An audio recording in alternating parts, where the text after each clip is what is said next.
Este lunes en Milwaukee se abre la convención republicana que designará oficialmente a Donald Trump como su candidato para las elecciones de noviembre.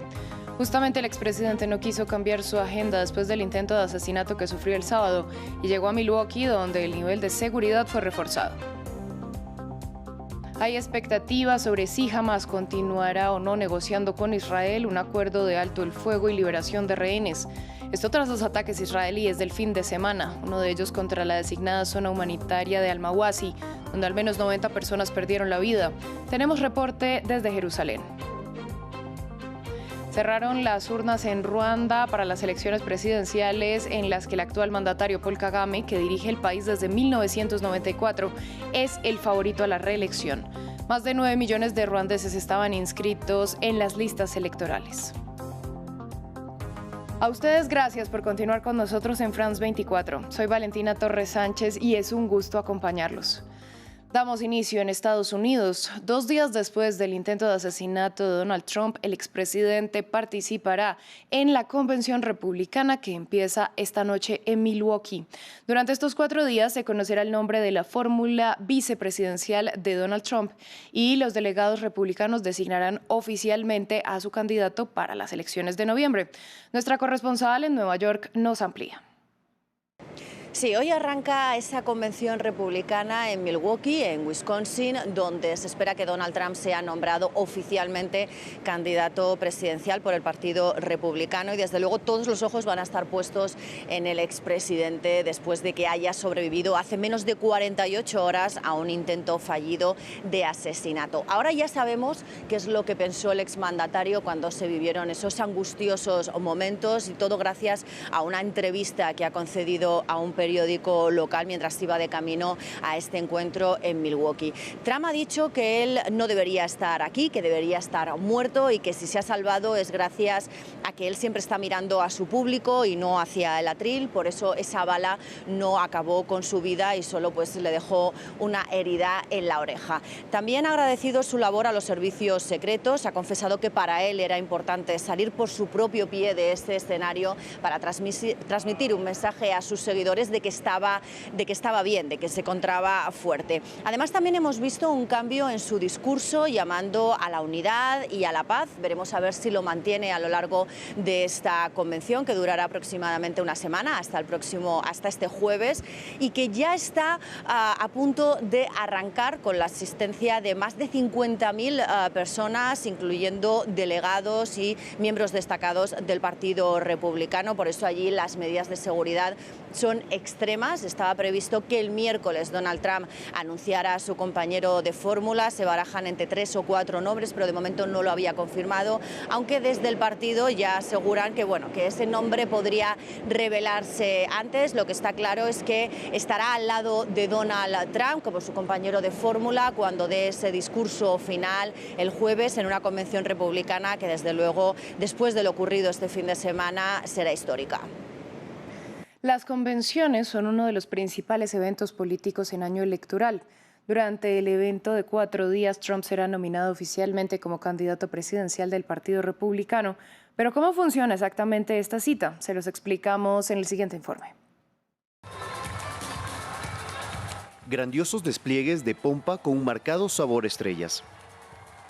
La Convención Nacional Republicana es un acto ceremonial en el que el partido nombra formalmente a sus candidatos a presidente y vicepresidente.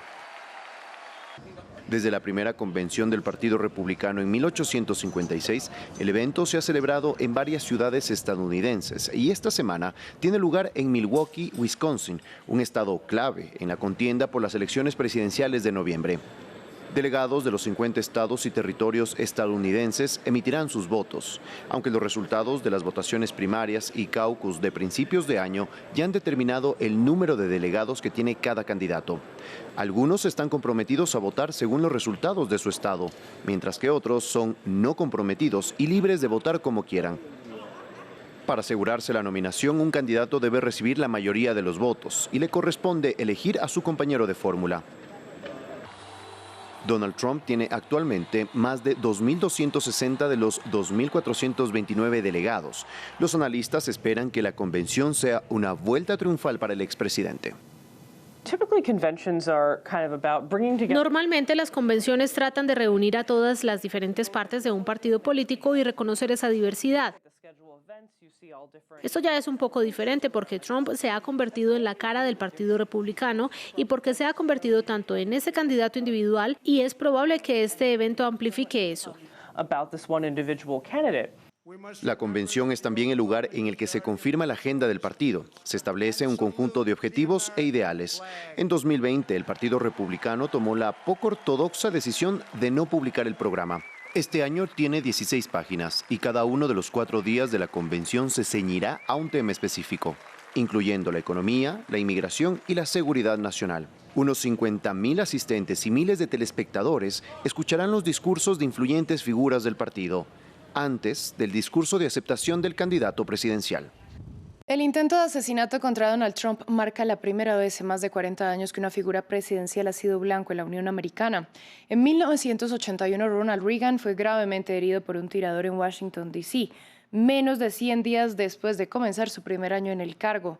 El siguiente informe hace un repaso a los intentos de homicidio y a los asesinatos que han marcado la historia política de Estados Unidos. Los intentos de magnicidio en Estados Unidos no son algo nuevo. El primero y uno de los más icónicos, Abraham Lincoln, quien fue asesinado en 1865 tras liderar el país durante la Guerra Civil. Pero en la era moderna, este es uno de los momentos que marcó una generación. El asesinato del presidente John F. Kennedy en Dallas en 1963.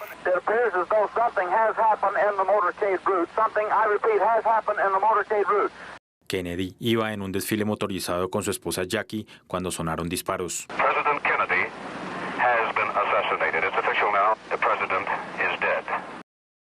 Una comisión que investigó el tiroteo un año después identificó a Lee Harvey Oswald, un exmarín, como el asesino. Los años que siguieron a la muerte de Kennedy estarían marcados por la agitación, mientras el movimiento por los derechos civiles cobraba impulso en medio de la guerra de Vietnam. Un poco más de una década después, el presidente Gerald Ford sería el blanco de 2 intentos de asesinato, ambos en un periodo de solo 16 días y en California. Milagrosamente sobrevivió a los 2 intentos. La última vez que un presidente en funciones fue blanco de un presunto asesino fue en 1981.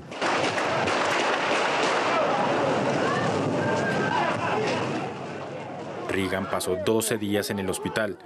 Su respuesta al intento de acabar con su vida tuvo una mezcla de humor y resistencia, que aumentó su popularidad entre los votantes estadounidenses en los días siguientes.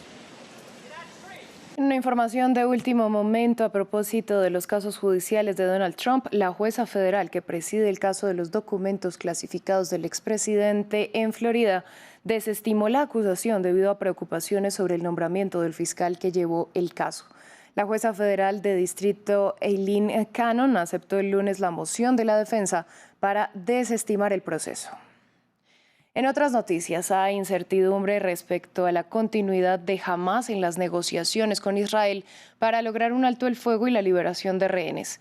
Esto luego de que el grupo islamista pusiera en duda que seguirá participando de las discusiones tras los ataques israelíes del fin de semana, uno de ellos contra la designada zona humanitaria de Al-Mawasi, que mató a más de 90 personas.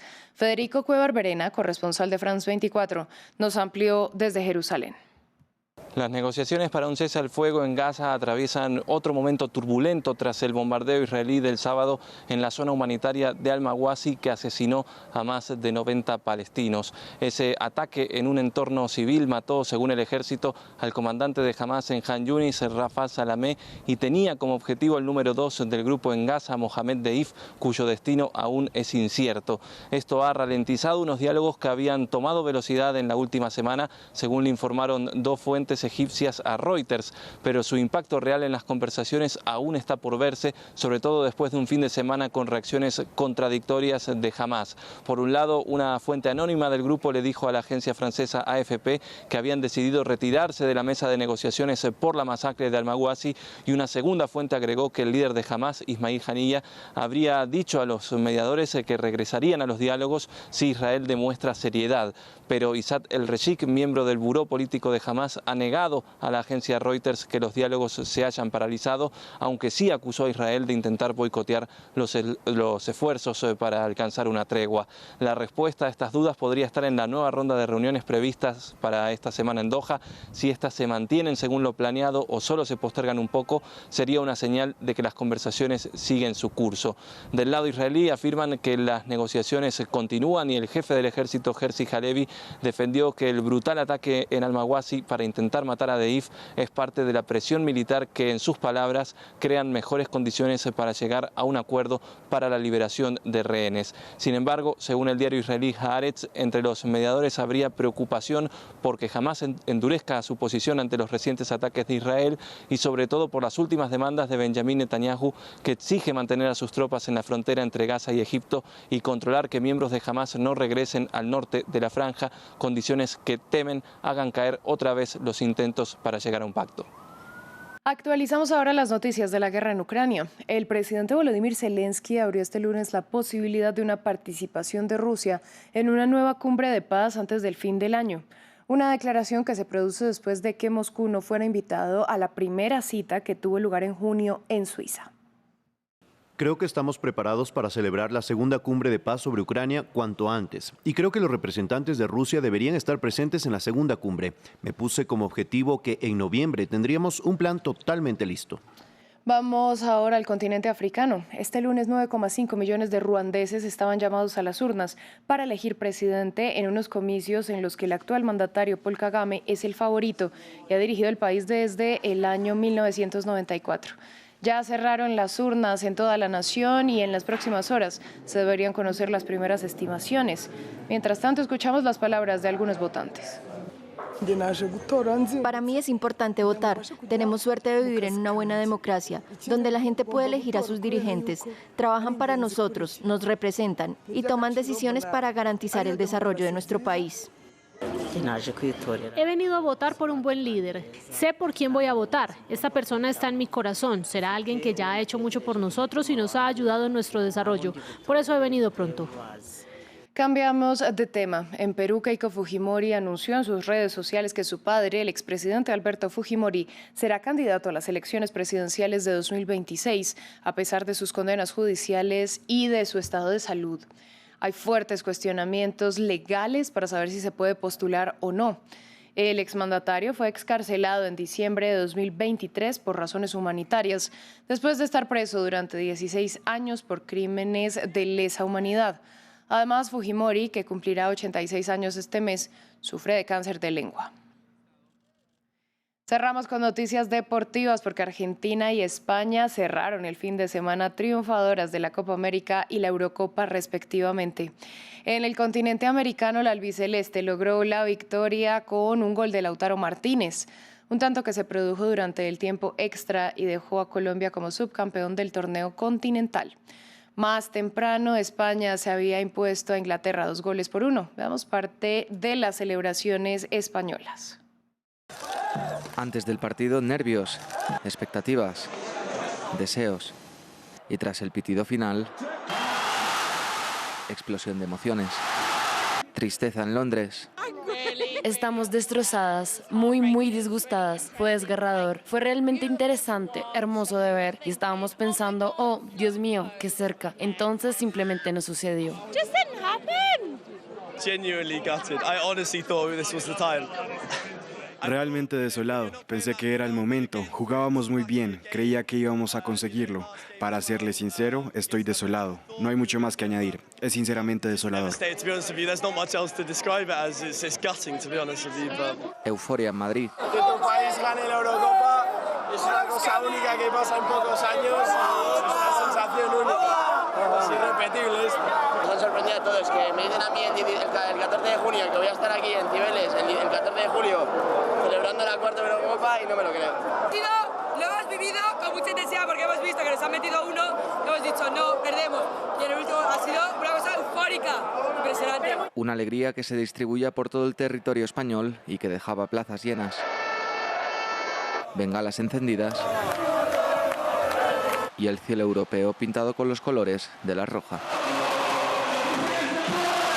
Así llegamos al final de esta emisión de Noticias en France 24. A ustedes les agradecemos su sintonía y los invitamos a continuar con nosotros, que volvemos en unos momentos con más noticias.